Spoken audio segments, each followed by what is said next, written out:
that case, time starts. Josh and I are proud to affirm, resolve, the United States federal government should ban single-use plastics. Single-use plastics have become ubiquitous, not because they're the best, but because of profit-driven plastic companies. The industry endorses failing strategies like recycling to line their pockets while ignoring the environmental reality. Learner 19 finds that the plastic industry profits from polluting the world through a massive industry-led effort to suppress meaningful efforts to reduce plastic waste. The reality, the vast majority of the 8.3 billion metric tons of plastic ever produced, 79%, end up in landfills. However, unlike what these companies would want you to believe, the problem is entirely avoidable. Alternatives to plastic exist right now and would only improve after a ban. Ollie23 finds that banning plastic presents an opportunity to innovate. Companies develop sustainable alternatives to plastic, leading to development of new technology and materials. Empirically, in the EU, HOG21 finds a bold single-use plastic ban is driving investment and innovation that defines Europe's low-carbon economy. With that in mind, a single-use plastic ban would have two key benefits. The first is oceans. Plankton are foundational to the Earth's carbon store, but microplastics throw a wrench in the machine. Asher23 finds oceans are the largest natural store, crucial to mitigating CO2. Plankton take carbon and store it deep in the ocean. Exposure to microplastics alter photosynthesis and reduce feeding rates. Studies link microplastic to reduce growth, lifespan, and reproduction. Phytoplankton take up carbon to help photosynthesis integrate carbon into their tissue where they are eaten. Deep water is not in contact with the atmosphere. Carbon is stored. Stored carbon, if released, thrusts the planet into a hothouse climate system. We're cleaning up now, but it's not enough to outpace production. As Parker 20 finds, the campaign to gain control of plastic is one of the fastest growing environmental causes. It hasn't been enough. Rising tonnage of plastic is outpacing the world's ability to keep up. The US is crucial. Other countries are already taking action, and the US sets a precedent. 11th 22 finds the UN has just signed a landmark agreement to reduce plastic pollution. 175 nations endorsed the agreement. If countries stick to commitments, it could lead to massive reductions in single-use plastic production levels and pollution. In 2024, the committee will finalize the agreement, but there's plenty of time for countries to back off. If the United States doesn't uphold its end of the bargain, the rest of the world could follow suit. Reject claims that it's other countries' fault. The pollution comes from the US outsourcing. Yale 20 finds the US generates most plastic waste compared to other countries. We outsource it to developing countries and have become a top contributor to ocean plastic crisis. Less than 10% was collected for recycling, half was shipped overseas to countries with ineffective waste management. That contributed 2 million tons of plastic. Losing carbon sinks locks in climate change. As Ferguson 22 finds, the ocean absorbs 50% of all emissions, 20 times more than land plants. Plans for stabilizing Earth's climate depend on the oceans to remove carbon. The ocean has an outsized influence. The second benefit is dethroning big oil. Despite the clean energy revolution, massive demand for plastic has cemented big oil as here to stay. Bingham 22 finds we're in the midst of an energy transition, and plastics is the plan B for the fossil fuel industry, as plastics, which are made from fossil fuel, are set to drive nearly half of all oil demand by mid-century. For instance, McDonald 21 finds that Exxon has moved slow in transitioning its business to low-carbon energy because the company is betting that consumers will keep using plastic long after they stop buying gasoline. Banning single-use plastics eliminates the backup plan. As Ambrose 20 finds, remove the plastic pillar holding up the future of the oil industry and oil demand collapses. A ban on single-use plastics would wipe millions of barrels of oil from global demand. In this scenario, oil and gas companies transition. Kinzer 23 finds that oil and gas companies are well positioned to become leaders in the energy transition because of their global scale and relationship with stakeholders. Companies can leverage these to offer renewables. A full shift is the solution to climate change. As UCS 17 finds, increasing renewable energy with lower emissions by 81%. Every degree counts, as Castle 23 finds that for every 0.1 degree of warming, the Earth suffers 100 million deaths. Do y'all want this one or are you good? No, we're good. Okay. Thank you. Yeah, no problem. Can you guys send it off? For Cambridge and Latin together. Time will start on my first. Cambridge is proud to negate. Contention 1 is bioresearch. Single-use plastics have made bioresearch more efficient and greener.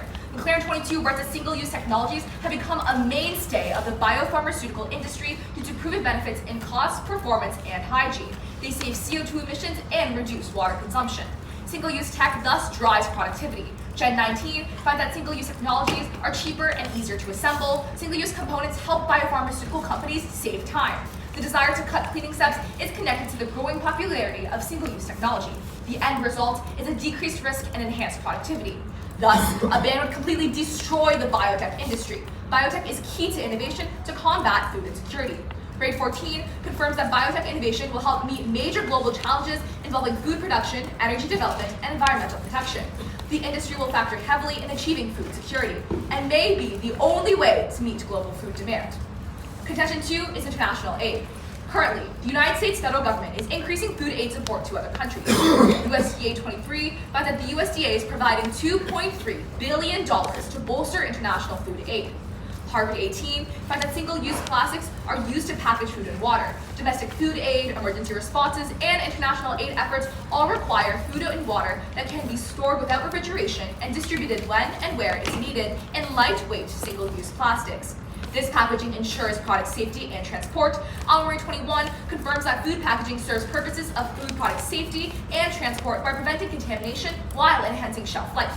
Sadly, a single-use plastics ban would ban this type of packaging. Juice 21 finds that 90% of plastic packaging becomes waste after only one use and is thus single-use.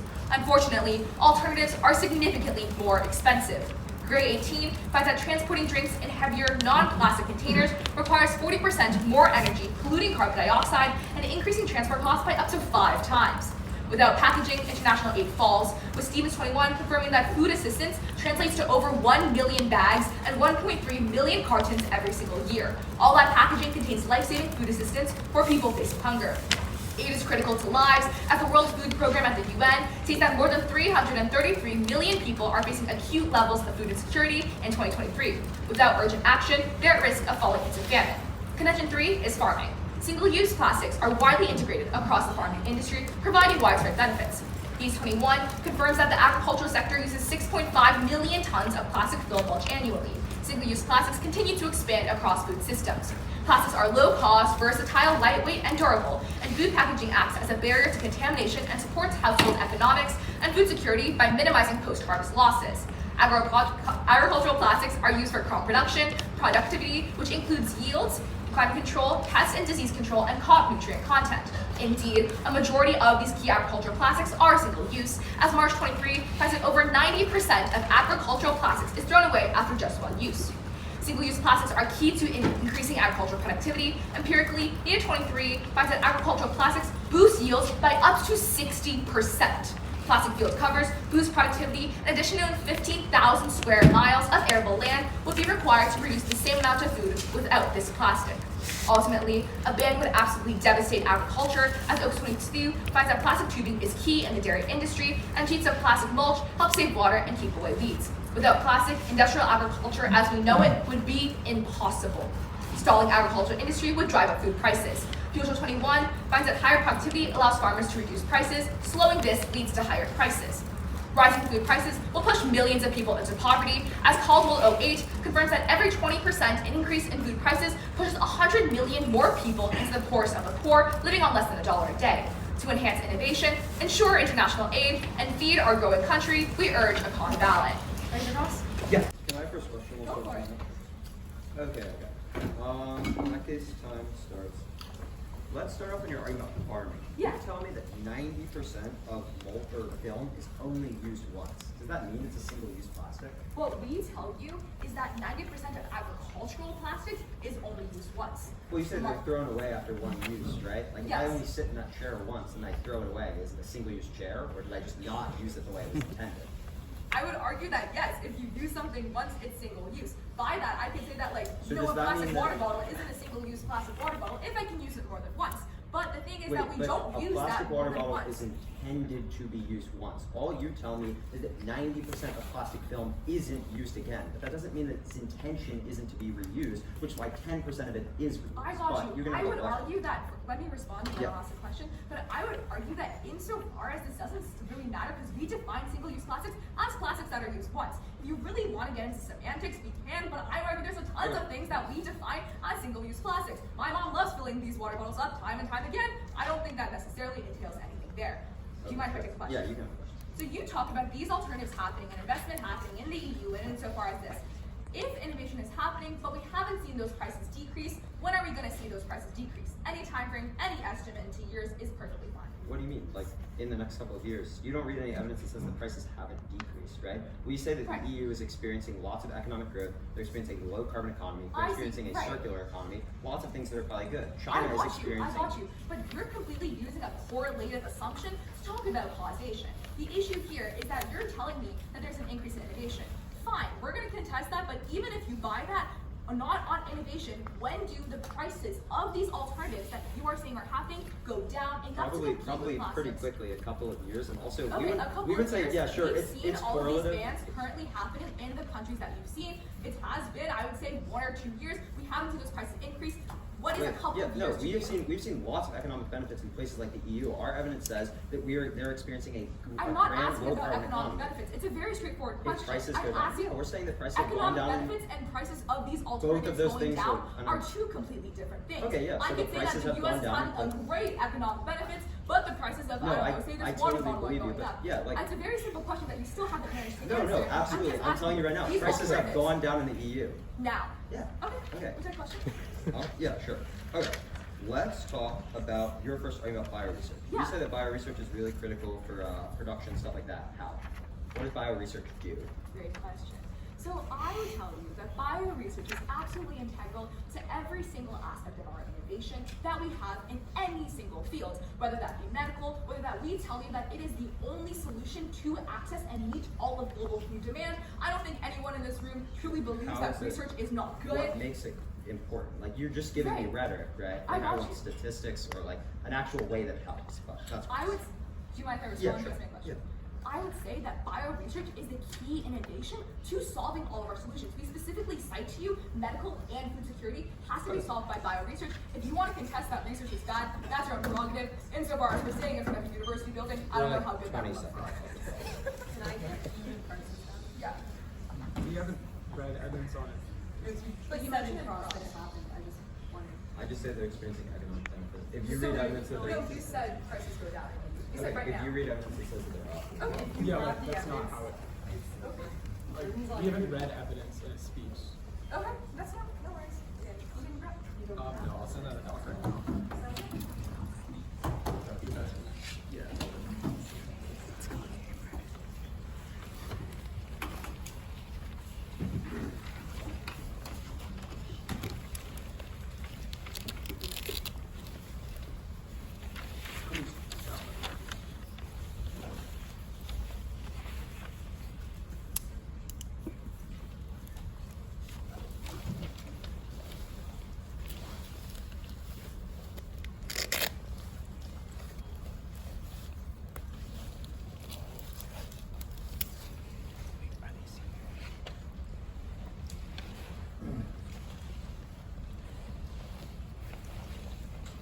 Yeah, the doc has been sent. Let me know after it gets it.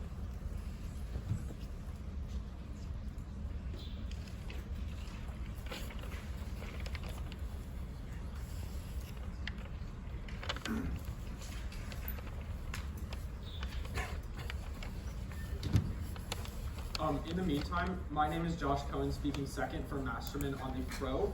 The order of this speech will just be talking about my opponent's case. You got it? Okay. Awesome. Yeah, we'll start with an overview. It shouldn't be too long. We can probably float at the top of their case. Okay. Anyone not ready? Cool. Let's start at the top of their case with an overview at innovation. Jessup 23 confirms that investors managing $10 trillion in assets are urging companies to cut use of plastic packaging. Investors are concerned that businesses face higher costs or lose business opportunity, putting long-term value creation and investments at risk. Moreover, affirming ushers in the era of the circular economy, as Dale 23 finds that the root of this problem is not a single material plastic, but the linear, take-me-dispose supply chain that governs single-use products. The path to minimizing the use of single-use plastics, a single-use plastics ban is the path forward, is not sustainably the single-use plastic with paper or compostable option. The core issue lies in the disposability of these products. Embracing a circular economy means a closed-loop system where products are designed for durability, repair, and recycling, which reduces the environmental impact of each step along with the life of the product. Moreover, let's go on to their specific arguments, specifically their argument about biomedical research. Realize that 1, hospitals and research are already making the stitching status quo, as Gibbons 19 finds that 332 hospitals had successfully replaced by reusable items. Surgical basins and sterilization wraps could be reused and would reduce waste by several tons a year. Hospitals could save thousands of dollars a year. The only warrant that is present in their case is that it costs more, but our WEN 23 evidence finds that hospital leaders are showing that cutting single-use plastic use is possible. Reusable gowns reduce solid waste generation by 84% and cut greenhouse gas emissions by 66%. They are clinically superior and dramatically reduce waste and save an estimated $450,000 annually. This makes sense on the warranting level too. If we are able to reuse something, then obviously it saves costs in the long term. Moreover, our ARCHA 21 evidence confirms that healthcare providers that converted from disposable to reusable products report a cost saving of 50 to 60%. At that point, let's talk about their argument on food aid. First of all, realize that food prices are high in the status quo, as FBI 24 finds the CPI for all food increased 0.1% from November 2023 to December 2023, and food prices were 2.7 times higher than in December 2022. Food prices are increasing 5.8%. This is far more recent than their evidence, but we would say that when you affirm, you actually decrease costs in the long term. As Gray 18 writes that the World Economic Forum found that innovative reuse measures could actually reduce packaging costs by $8 billion a year. Moreover, our UNEP 21 evidence confirms this and finds that prioritizing reusable products is not only critical for environmental health, but can also be cost effective. Allowing containers can save from SUP associated supply and storage expenditure. Realize, sure, there might be some short-term costs, but your role as a judge should be to prioritize the long term. We see these prices go down. They ask when the EU actually sees this, but my answer to that is obviously the ban hasn't been in place long enough. You need economic competition and gradual liberalization of the economy, which allows for competition to drive down prices in the long term. At that point, let's talk about their argument on farming. First of all, it's non-unique as net output is decreasing now. AGF from 2023, which postdates their evidence, finds that U.S. agricultural exports are slowing. Record large-scale deficit is projected for 2023. Ending inventories of major grains, oilseeds, poultry, and dairy products are predicted to increase in 2024. Ask yourself the question, why is that? Our response is single-use plastic because they cause massive amounts of soil erosion. Our RI 14 evidence finds that plastic is inherently unsustainable. 50 to 70% of the yield is transformed into imperious surface when black plastic is used, increasing the volume of runoff by 40% and erosion by 80%. Chemicals in the field increases runoff. That's disastrous, as Funa et al. 17 finds that soil erosion was the primary cause of soil degradation because soil erosion leads to the loss of topsoil and organic matter, which are essential for the growing of plants. They're going to say that they have this magical evidence that finds that it increases yields by 60%, but their evidence is comparing single-use plastic mulch fields to non-mulch fields. Our analysis is going to be that we can replace these single-use mulch fields with alternatives to them, which is why their evidence is just not specific on the question. Moreover, our RI-14 evidence finds that the increase in soil temperatures during hot summer days under black plastic mulch has actually been found to shift the soil organisms community toward bacterial rather than fungal and increase microbial stress, which is the root cause of the farming issue that they talk about. I read everything you want. We'll address their overview and innovation stuff on their side, and then we'll go to their case with 2 overviews at the top of this. Everybody good?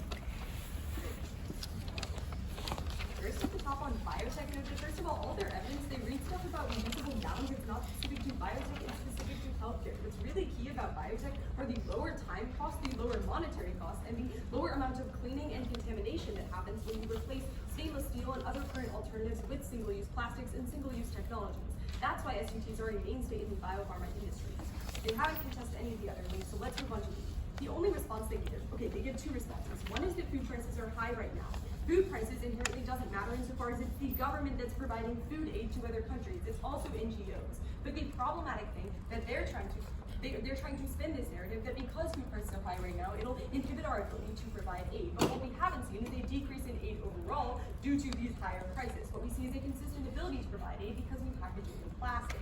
But then they tell you that the app will lower costs in the long term by decreasing packaging costs through alternatives. But insofar as Elaine tells you in case an alternative still costs 5 times more, and the EU had a shift to ban single-use plastics 3 years ago, and we haven't seen the costs go down, the EU still provides aid in plastic packaging. They haven't switched to alternatives. But go to farming. They try to tell you output is low right now. Great, it would get even lower in their world. That's not news. But on their turn about soil erosion, all the evidence they read is specific to black plastic, whereas we tell you all plastic increases agricultural yields by 60%. This is really key because they tell you in the long run it's going to cause microbial harms and all these issues, but farmers aren't currently switching to alternatives. Why? Because they know that plastics are increasing their yields. If they were to switch to alternatives, maybe the yield would work out in the long run, but no farmers are going to switch to something that helps in the long term if it devastates their yields in the short term. Vote on urgency here. And even 1 or 2 or 3 years they concede in the EU, the ban happened 3 years ago and innovation still hasn't arisen. If it takes even 1 year, 2 years, 3 years to get yields back to the level that they are now, that's bad. You devastate our ability to feed people. But go to their piece. At the top, 2 overviews. First, Murphy 22 finds that single-use plastics in the U.S. are decreasing right now. 40% of Americans reject products with a lot of packaging. Second, and note that the thesis of their case is to get rid of SUPs in the U.S., but they fatally misconstrue what happens if we do this because all the pollution just moves to developing countries where it's less easily managed. That's why Ben David 21 finds that the cost of offshoring activities abroad is low, and that's why an increase in the strictness of environmental policies in the home country, read a single-use plastics ban in the U.S., is associated with a reduction of emissions at home, but a 43% increase in emissions and environmental impacts and waste abroad. That's because Lee 17 finds that U.S. plants don't pollute that much, but because developing countries can't manage that much waste, it results in more pollution abroad because the U.S. has better management techniques. But first, on their plankton argument, the damage has already been done as Action 23 finds there's almost 400 trillion microplastics already floating on the oceans.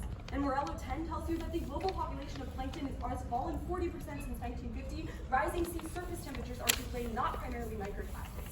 On modeling, ever since Trump pulled out of the Paris Climate Accords, we have no more credibility. Aronoff 21 finds that that's why nobody's modeling the US. But go to waste and dumping. Top level, none of their evidence actually talks about single-use plastics, and critically, most of the plastic in the oceans comes from Asia, over 80% of it. And on exports, the US only exports about 0.4% of global waste annually. That's why Jacobson 20 finds that the US accounts for about 1% of the world's total of mismanaged waste. But it's not unique anyway because Haven in December finds that the US continues to export less plastic every year for several years.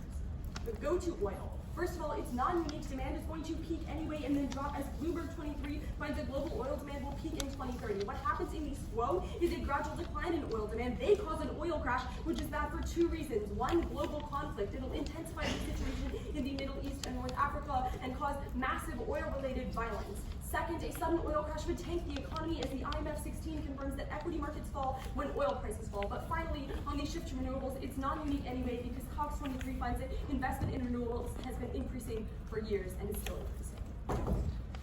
Good for Chris? Yep. Take a little bit of time before processing.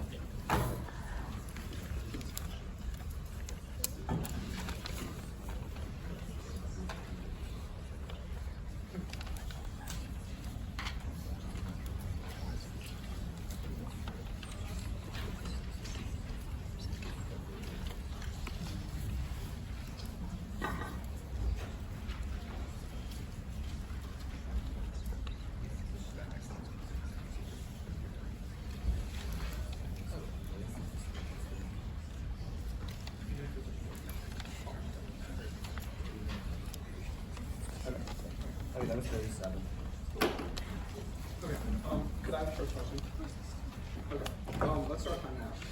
Your Bennett and Davis evidence finds that the cost of shifting polluting activities abroad is lower. So why doesn't the incentive exist right now for the companies to do that? The incentive does exist. That's why a lot of companies have already offshored. But it's a trade-off. If they can make more profit because they have like a bigger market in the US, then they'll continue to operate here Wait, even why? though the cost is If the cost is Why? lower in these other countries, why wouldn't they just go there now?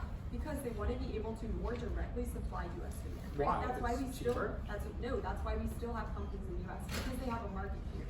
Once seems you like there's- eliminate the market and the capacity But if- for production in the US, they'll move to other countries. But can I take a question? Yeah. Cool. So you're telling me that like there's a ton of bad impacts of plastic on the soil, like soil erosion and microbes and a bunch of bacteria. So why haven't farmers and big farms massively switched to alternatives? Yeah, I think a couple of things. One, the evidence from the top of our case, which is conceded, finds that there's a massive chokehold by the plastics lobbying industry, which allows them to influence the perception of plastics. Moreover, we would say that plastics in the past were what were comfortable for farmers. That's what they knew. But when you affirm, you force them to move. So sure, right Wait, now, so farmers are comfortable with a ton of bacteria in their soil and their soil eroding. They Yeah. know their yields are lower, but they're comfortable, so they're just letting it live. I mean, if they're used to something, if that's what they've been using for a long time, then I think obviously, farmers would want to improve if I their can like, yields if I can talk, Yeah. Yeah, our argument is, even if it's not the best right now, our argument is post-app, innovation happens. So sure, alternatives might not be 100% the best right now. Our argument is post-affirmative, that changes, allows for massive amounts of innovation into those sectors. Yeah, But I have a wait, question. can I follow up? Sure. How soon does the innovation trigger? So you concede it's more than 3 years. It's at least 3 years. 'Cause Yeah, in the EU, I we think haven't seen it's that. kind of semantical to ask for an exact date when we're seeing I want to be able to weigh innovation. it and stuff, right? I mean, we will read weighing about how long-term arguments outweigh. Obviously, we're not going to be able to say in 5 years and 6 months and 10 days, that's when innovation happens. Because innovation isn't like a necessarily concrete thing that can be, we're going to say this happened now. Our argument is it's a scalar quantity, and our argument, all the warranting has been dropped, that the incentive is created post-affirmative to invest massive amounts of money, even if we can't provide an exact date. I don't think that really matters, and it's like a thing you've been harping on, but doesn't really interact with the warranting we've read. But I have a question. Sure. Okay, let's talk about your response on oil. You say that a demand is going to cause an oil crash, right? Yeah, you actually read in case oil collapses. Yeah. Well, I agree. Oil demand decreases. When has this historically caused like market crash that sparked war and like economic crisis across the world?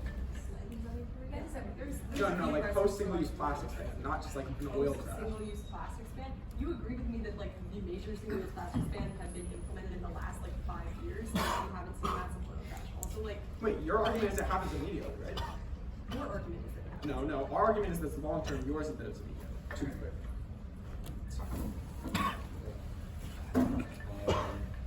I'm starting right here.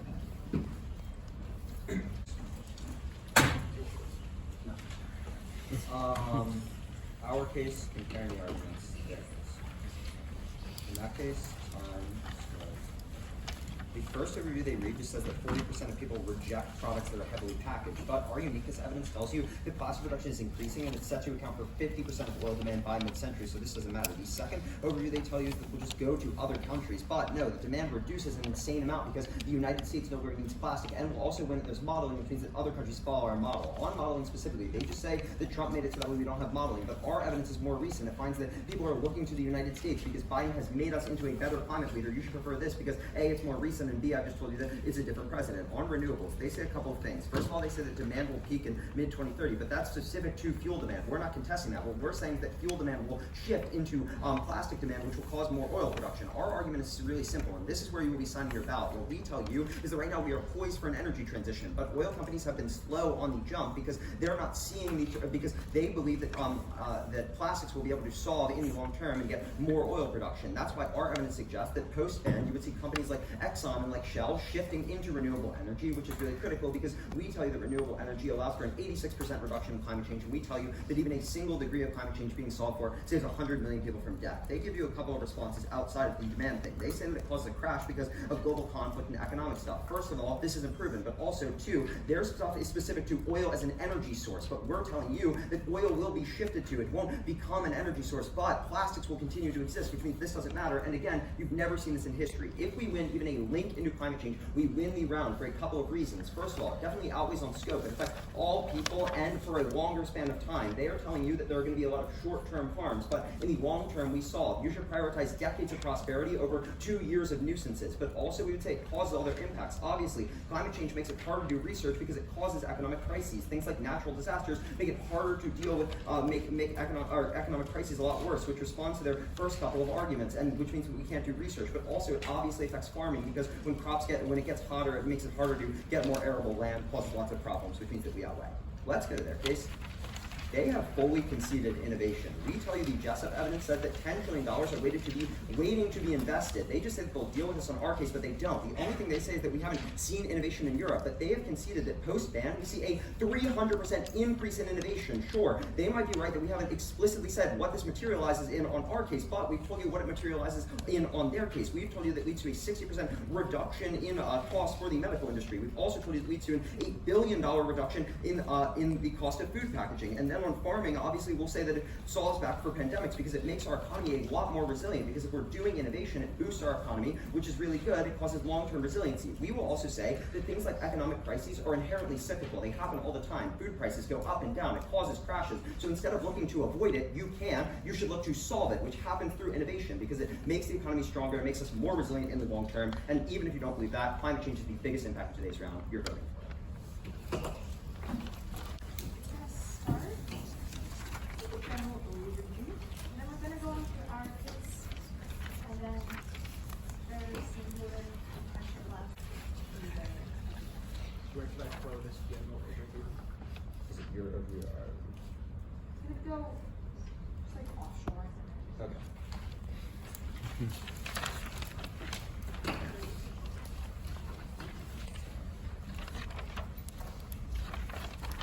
I'm gonna start on my They're at the top when they tell you that we've dropped innovation. We haven't once, but what we do see throughout this entire round is that both sides, even if you agree that innovation has goes up, not only have they not been able to prove to you that prices goes down, they've been given UK, Australia, EU, India, they've been given plenty of time for them to prove their precedent. The precedent has not proved their side. That's because we've never seen these prices go down. Insofar as these have been implanted for 3 years, we know that prices are still not going to be able to go down for these alternatives for 3 years, which is why on our side, we tell you that you're voting, one of the most important rounds you're voting for today is on our contention about A. They read absolutely no defense through extended on summary on our C2 and C3, but they tell you that food prices aren't high right now, they're going to reduce the cost, but again, every single piece of evidence just tells you that innovation goes up, but no price goes down. Why single-use plastics are so critical to the farming industry is because they are cheap and they're able to reduce contamination. In that sense, farmers use it because the most important statistic you have is that 60% increase in yields.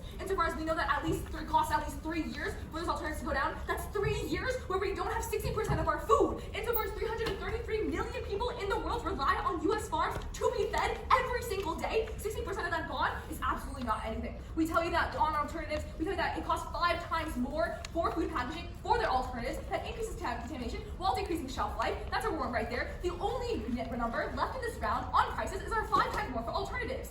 Clearly goes to our case. On farming, they extend not a singular term, but we tell you again, they rely on alternatives. They're happy to sit back, cross their fingers, and hope and pray that maybe one day these alternatives will be cheap enough. We tell you it has not. And again, that's 5 times more expensive and 60% decrease in yields. That food aid is not going to other people. The farming is not feeding our own people. On oil, the largest thing they missed here is that we tell you it's completely not unique because the demand is going to peak and then drop. That's what happens in our world, which completely delinks their access to climate change. But we tell you on global conflict, they say that's a trick in other places. That's because other places don't have the huge oil market that the United States of America does. Furthermore, they can see that plastics will drive oil demand until 2050, but we reach that climate tipping point in 2030, so they don't even access their impacts in time. So they have to pick. There's either a massive collapse in oil demand or they don't have any of the climate impacts. There's no reason to push us off of a cliff when we're being trotting down slowly, very narrowly. We're already going away in oil. There's no reason to go on the way.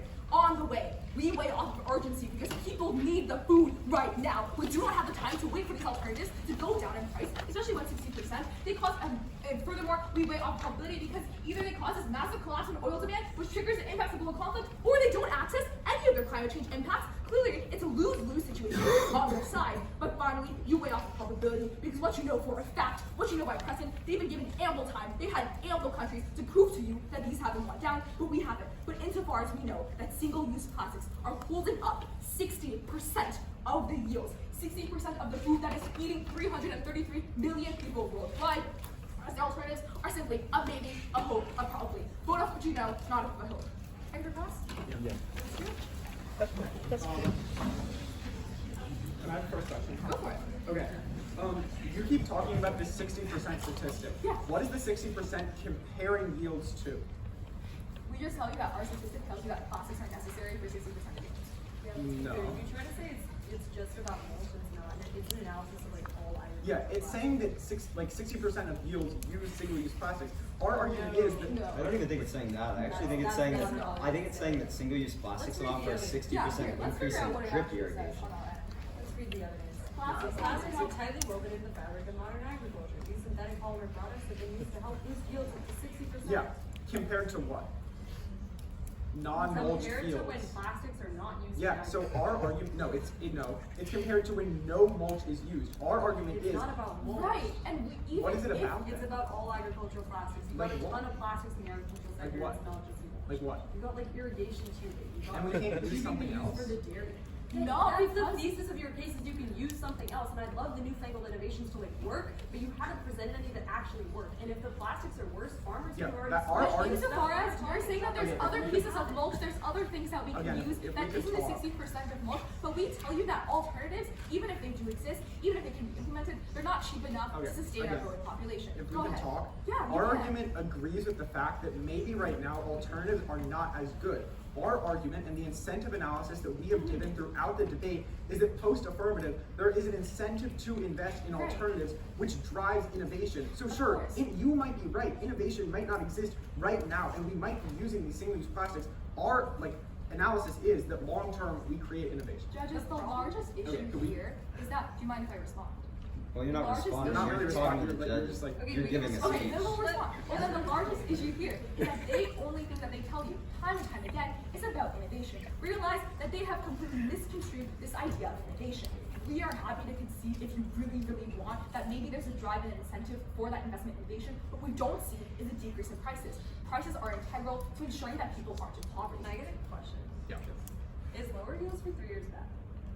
3 years yeah. you said was like your I mean, the entire That's all we point. have to do Okay, is if- give you Yeah, yeah, but if I lowering can answer- yields for decades is probably worse, which is Yeah. what we say climate change causes, and you don't respond to. Yeah, right, our but argument- right, but that's gonna we happen. could, like, talk regardless. after you Does your ask a argument actually question. happen? Huh?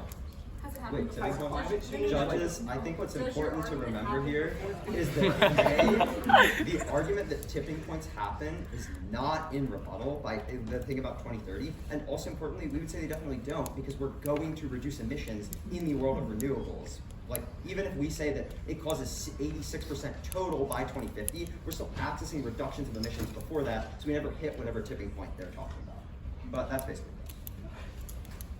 Okay, we don't have any other time, so.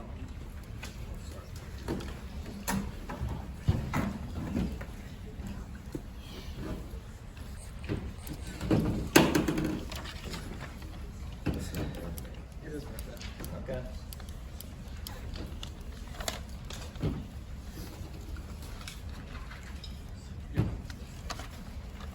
It will start with the weighing, then it will be our case, and then their case. Is anyone not ready? Cool. To be clear, the weighing that Henry read in his last speech is conceded and signed to a ballot. They have conceded that climate change is a long-term structural issue that not only makes their problems worse, but that drive 100 million people into death for every degree of warming. Our analysis is that sure, they might outweigh on urgency for a couple of years, but it is your intrinsic role as a judge to prioritize the most life being saved, and our argument is in the long term, the affirmative does just that. They say that their arguments are more probable, but no, we have provided an actual incentive as to why oil companies would shift. Obviously, it hasn't happened yet because single-use plastics haven't been banned, but if we prove that it would happen, it is probable. At that point, if we win our argument, we win the round. Our argument is quite simple. Right now, there is a broadband shift to renewable energy across various sectors, but single-use plastics are keeping oil demand profitable. But when you take that away from them, they are forced to transition to renewable energy, which our evidence finds can reduce emissions and save 100 million people from death for every 0.1 degree of warming. Therefore, our responses are not very persuasive. They say that we're going to decrease demand.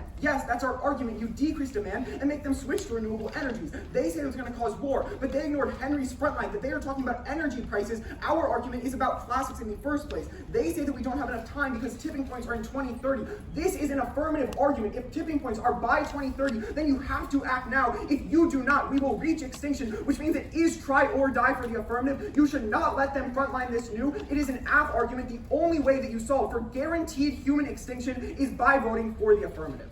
At that point, let's talk about their case and why they're certainly not winning there either. They keep making semantical arguments about how we cannot provide what innovation has happened in 3 years. Yes, that is our argument. Innovation is not a 3-year problem. It is something that allows for centuries of prosperity, which is why our evidence finds that trillions of dollars are waiting in the wings to be invested. Not only does this decrease cost because of general economic competition, but it makes their issues mute because we are able to do things like aid. We are able to do things like farming just better in the long term. 3 years of inconvenience should not be outweighed by centuries of prosperity, which is why you are voting for the affirmative. 30 seconds. We'll go to artists. There's one more way. Ringe. They tell you need to prioritize the most lives being saved and claim the way to do that is by switching big oil to renewables. But they drop the empiric out of first rebuttal that investment in renewables is increasing in the status quo, so will rich renewable energy usage soon. That's key because insofar as you need to prioritize urgent lives being saved in order to prereq the actual capacity to solve for climate issues. Way off a prerequisite because countries can't focus on climate change solutions when 60% of their populations are dying out of hunger and massive decreases in foreign aid is being sent. But go to our case. With that, they extend zero defense in summary and final on aid and farming, saying that it's not relevant because it's short term. But they miss the analysis that aid and farming are both critical because if we're not able to feed our growing global population, we won't be able to solve for climate impacts at all.